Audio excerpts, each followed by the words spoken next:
Bismillahirrahmanirrahim. Assalamualaikum warahmatullahi wabarakatuh. Selamat pagi anak-anak semuanya. Bagaimana kabarnya hari ini? Senang sekali hari ini Ustazah bisa ketemu teman-teman lagi ya. Kita akan melanjutkan pelajaran IPS kita. Sekarang kita sudah masuk ke unit 2. Kemarin kita sudah belajar yang pertama tentang Indonesia ya. Ada letak astronomis, letak geografis. Nah sekarang kita akan bahas tentang flora dan fauna yang ada di Indonesia. Oke, yang pertama kita akan bahas dulu tentang iklim. Nah, iklim di Indonesia. Indonesia itu termasuk negara yang iklim tropis ya, karena Indonesia itu letaknya di tengah seperti ini. Jadi kalau di teman-teman lihat globe atau bola dunia, nah Indonesia itu posisinya di tengah ini, di sini. Jadi Indonesia itu dilewati garis khatulistiwa. Garis khatulistiwa itu garis yang membagi bumi menjadi dua, pas tengah seperti ini ya. Garis yang bintang, gini. Nah, Indonesia letaknya di tengah sini karena itu Indonesia beriklim tropis. Nah, iklim tropis itu cirinya bagaimana? Yang pertama, sudah dijelaskan di pertemuan sebelumnya ya, bahwa tidak ada perbedaan suhu yang jauh. Jadi antara musim hujan dan musim kemarau itu perbedaan suhunya nggak terlalu besar. Karena ada negara yang perbedaan suhunya itu besar sekali. Jadi ketika musim salju itu sangat dingin dan ketika musim panas itu sangat panas. Dan juga negara yang ada di iklim tropis itu lama siang dan malamnya tuh hampir sama. Jadi 12 jam gitu ya. 12 jam di siang hari dan 12 jam di malam hari. Nah, keadaan iklim di Indonesia ini tuh dipengaruhi oleh 3 jenis iklim. Yang pertama ada iklim musim ya, kemudian iklim laut dan juga iklim panas. Oke, next. Nah, sekarang kita akan belajar tentang karakteristik alam yang ada di Indonesia.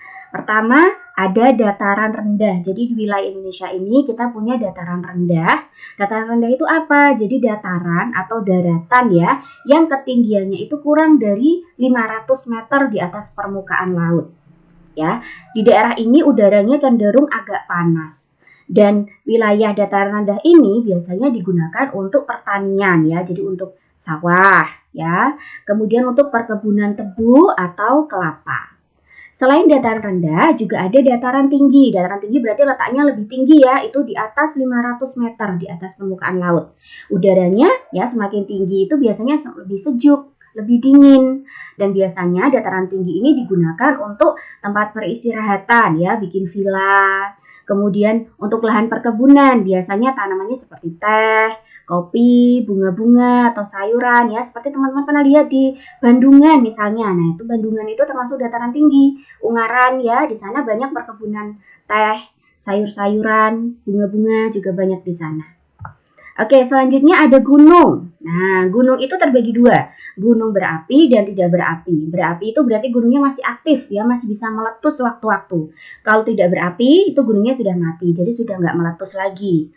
Dan biasanya daerah gunung ini dimanfaatkan untuk rekreasi, ya, terus juga penyimpan air. Karena di gunung itu kan banyak pohon ya. Dengan adanya pohon, maka tanah lebih mudah menyerap air. Dan kalau gunungnya berapi itu kan bisa meletus. Nah, ngeluarin lahar, lava. Nah, itu ternyata ya jadi tanah yang kena lahar atau lava itu tanahnya jadi lebih subur dan ada kandungan pasirnya. Pasirnya itu bisa digunakan untuk bahan bangunan dan pasirnya itu bagus biasanya. Oke, selanjutnya ada pegunungan. Nah, pegunungan itu berarti kumpulan dari gunung-gunung ya. Gunungnya banyak. Nah, itu biasanya ketinggiannya lebih dari 700 meter di atas permukaan laut.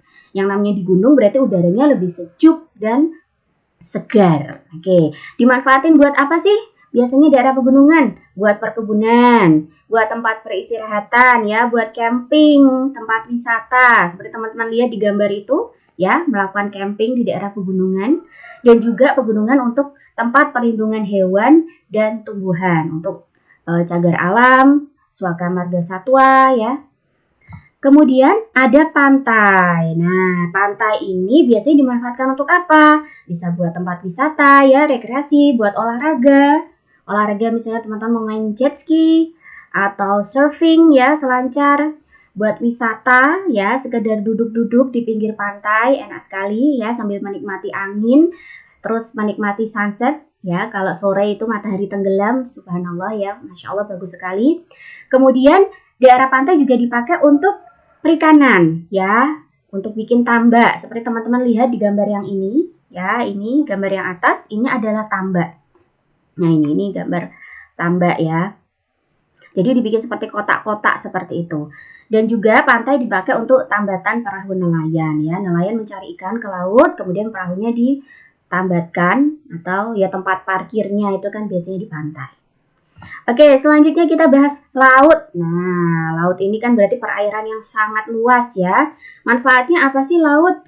Laut itu penyumbang terjadinya hujan, ya kan? Seperti teman-teman tahu, ya, proses terjadinya hujan itu kan terjadi penguapan air. Nah, salah satunya adalah dari air laut. Air laut yang menguap, ya, semakin banyak airnya, maka curah hujannya bisa jadi makin besar, ya. Dan air laut itu bisa diolah menjadi garam. Ya, kemudian laut itu juga sebagai sumber ikan, ya, kita bisa dapat kerang dan juga rumput laut, dapat hewan-hewan lainnya yang bisa dikonsumsi ya, kita bisa dapat dari laut. Laut juga dipakai untuk olahraga air dan juga transportasi ya, kita naik kapal gitu. Nah, laut itu bisa terbagi lagi, ada yang namanya selat dan juga teluk. Selat itu apa sih? Selat itu adalah laut sempit di antara dua pulau. Jadi ini teman-teman bisa lihat gambarnya. Di sini ada pulau, di sini ada pulau. Tengah-tengahnya ini, nah inilah yang namanya selat. Ya, jadi ada laut yang sempit yang nggak terlalu besar ya di antara dua pulau. Ini namanya selat. Nah, kemudian ada yang namanya teluk. Ya, teluk, lautan yang menjorok ke daratan. Ini gambarnya teluk. Ya, ini adalah daratan. Dan ini adalah lautnya. Lautnya dia menjorok. Nah, lautnya itu menjorok ke daratan. Nah, biasanya ini buat tempat wisata. Nih, seperti ini bagus. Kemudian ada sungai. Nah, sungai itu aliran air yang mengalir di daratan ya.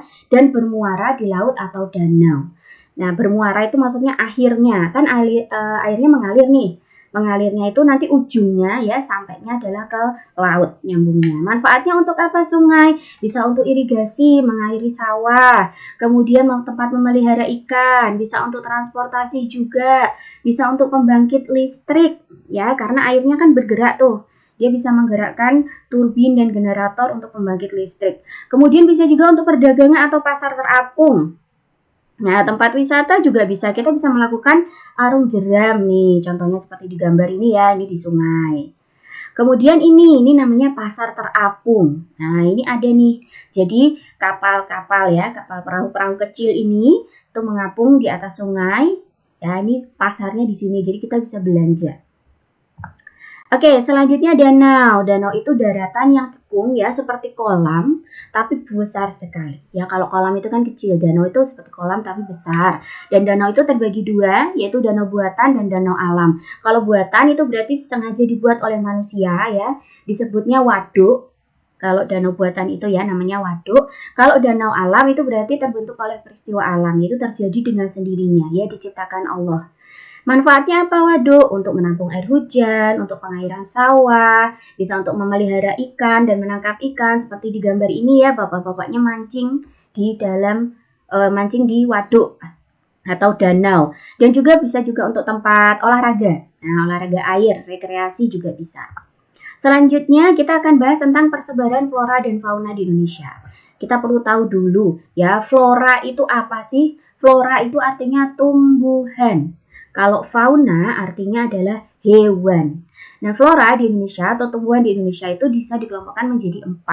Ya, pertama flora hutan hujan tropis. Itu hutannya lebat ya, dan ada berbagai macam tumbuhan seperti bisa teman-teman lihat di gambar yang ini yang atas.